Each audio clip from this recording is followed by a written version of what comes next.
వ్యక్తులకు పట్ల ప్రజల్లో వ్యతిరేకతను గమనించి వాళ్ళపైన వేటు వేయడము అన్నది కన్నా వాళ్ళని తప్పించి వాళ్ళని పొలిటికల్‌గా అకామిడేట్ చేశారు ఏదో రూపంలో.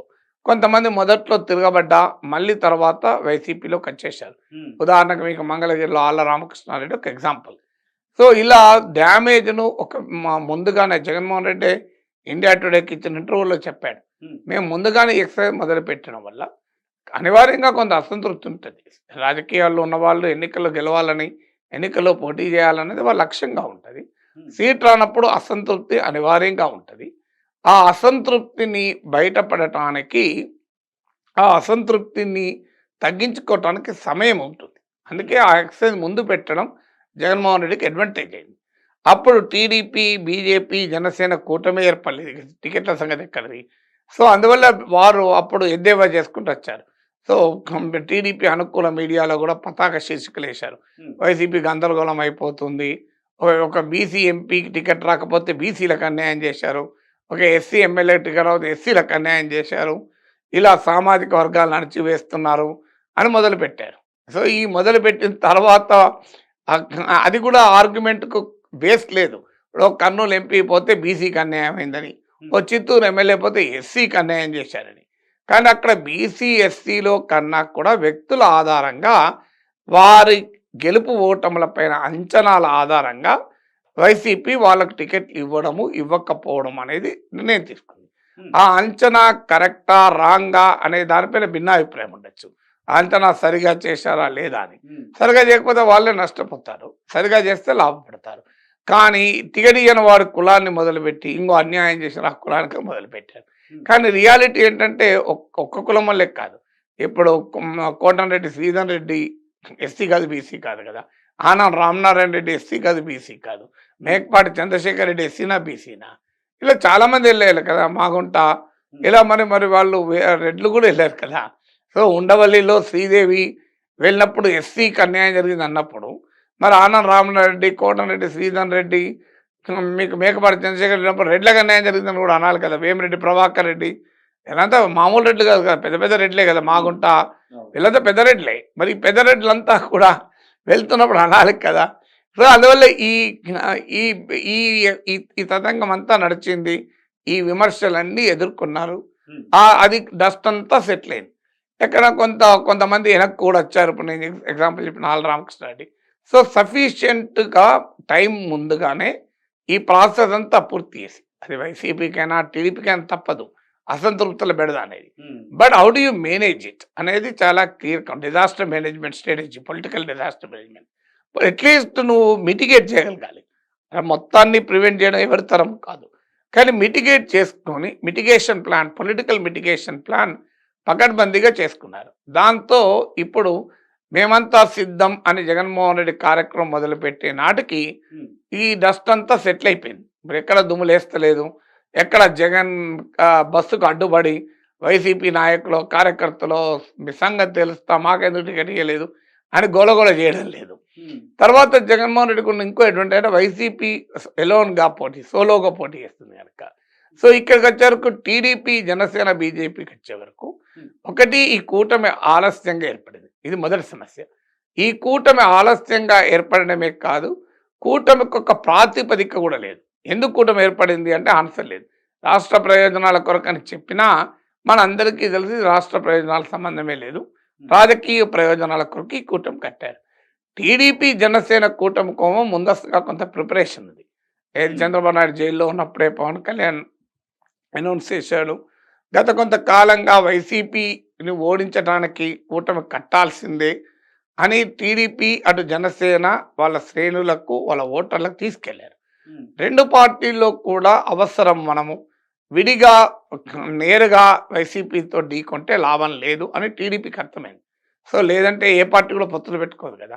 సో, టీడీపీ ఏంటంటే వైసీపీతో డైరెక్ట్‌గా గనక ఫైట్ చేస్తే ఇట్స్ ఎ గాన్ మ్యాచ్ అయిపోయింది కదా. దానికేమి హ్మ్. పోటీలో కూడా ఉండరు. అందువల్ల వారు జనసేన కలిస్తేనే మనం పోటీ ఇవ్వగలము అని గుర్తించి ముందుగానే జనసేనను కలుపుకున్నారు. జనసేనకు కూడా గత అసెంబ్లీ ఎన్నికల అనుభవం ఉంది. పవన్ కళ్యాణ్ 2 సీట్లు ఓడిపోయాడు. ఒకే ఒక్క ఎమ్మెల్యే గెలిచాడు. సో, ఈసారి అసెంబ్లీలో బలమైన ప్రెజెన్స్ లేకపోతే పార్టీ ఉనికి అస్తిత్వం ప్రమాదంలో పడుతుంది అని పవన్ కళ్యాణ్ కూడా అంచనాకొచ్చారు. హ్మ్. అందువల్ల ఇది ఉనికిని అస్తిత్వాన్ని అసెంబ్లీలో చూడాలి అంటే బీజేపీతోనే ఉంటే సరిపోదు, టీడీపీతో కలవాల్సిందే అని. సో ఇక్కడ వరకు క్లియర్గా ఉంది. కానీ హ్మ్. బీజేపీ విషయంలో ఆ ముందస్తు ప్రిపరేషన్ లేదు, ఒక కామన్ నరేటివ్ ఎందుకు కలిశారని. ఈలోగా పరస్పర అపనమ్మకాలు, మోడీ చిలకలూరిపేట సభలో చేసిన ప్రసంగం తీరు నుంచి మొదలుకొని రఘురామకృష్ణరాజు ఎపిసోడ్ వరకు అసలు బీజేపీ టీడీపీల మధ్య ఒక కెమిస్ట్రీ ఉందా అని అనుమానం కలుగుతుంది. తర్వాత పార్టీల మధ్య అడ్జస్ట్మెంట్, ఇప్పుడు పవన్ కళ్యాణ్ పిఠాపురంలో పోటీ అనుడితోనే టీడీపీ నుంచి వర్మ తిరగబడ్డాడు. మళ్ళీ తర్వాత మేనేజ్ ఇక్కడికి రాబోతున్నాను నేను.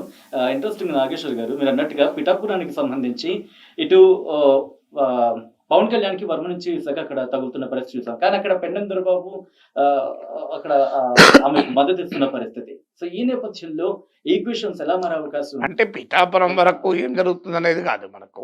అందువల్ల అది మళ్ళీ తర్వాత ఇప్పుడు ఆయన మద్దతు కూడా ప్రకటించాడు వర్మ. కానీ సమస్య అది కాదు. నేను అనేది ఏంటంటే ఈ ప్రాపర్ ఎక్సర్సైజ్ అనేది జరగాలి. అంటే ఆపరేషనల్ యూనిటీ, మిత్రపక్షాల మధ్య ఆపరేషనల్ యూనిటీ రావాలి. ఆ ఆపరేషనల్ యూనిటీ ఇంకా రావడం లేదు. పరస్పర అనుమానాలతో అపనమ్మకాలతో పార్టీలు కలుస్తున్నాయి.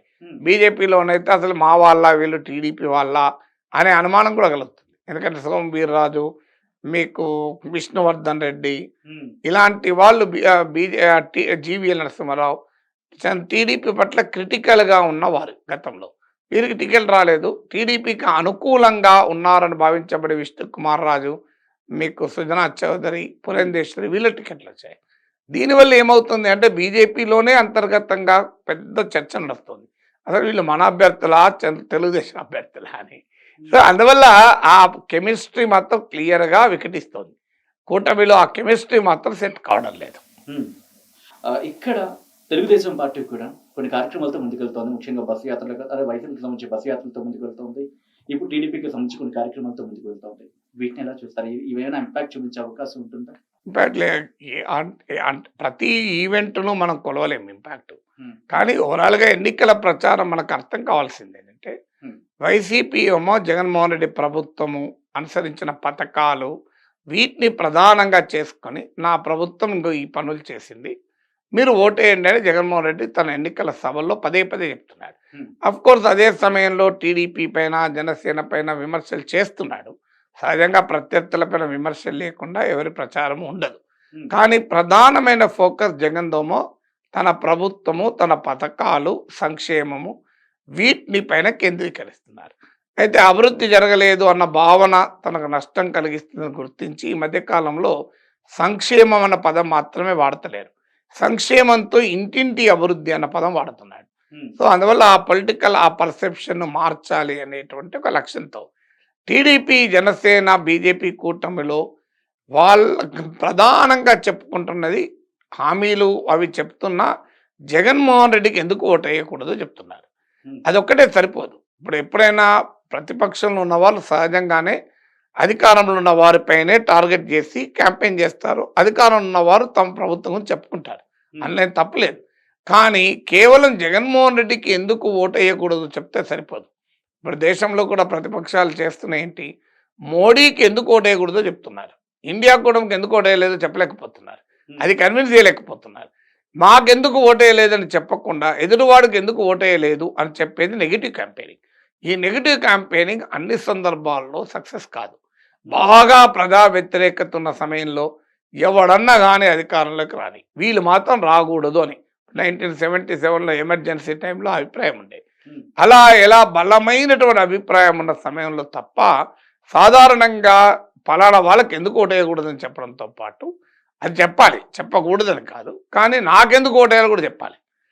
అంటే చంద్రబాబు నాయుడు పాలనలో ఇంకా ఈ మంచి జరిగింది, ఈ చంద్రబాబు నాయుడు మళ్ళీ వస్తే ఈ మంచి జరుగుతుంది అని చెప్పగలగాలి.